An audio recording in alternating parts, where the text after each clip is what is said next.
C. Joseph Vijay எனும் நான்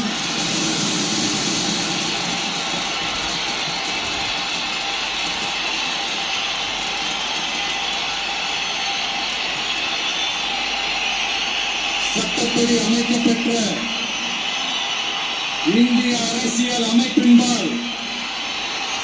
உண்மையான நம்பிக்கையும் மாறா பற்றும் கொண்டிருப்பேன் என்றும் இந்திய நாட்டின் ஒப்பில்லாத முழு முதல் ஆட்சியையும் ஒருமையையும் நிலை நிறுத்துவேன் என்றும் தமிழ்நாட்டு அரசின் முதலமைச்சராக உண்மையாகவும் உளச்சான்றின்படியும் என் கடமைகளை நிறைவேற்றுவேன் என்றும் அரசியல் அமைப்பிற்கும் சட்டத்திற்கும் இணங்க அச்சமும் ஒருதலை சார்பும் இன்றி விருப்பு வெறுப்பை விலக்கி பலதரப்பட்ட மக்கள் அனைவருக்கும் நேர்மையானதை செய்வேன் என்றும் ஆண்டவன் மீது ஆணையிட்டு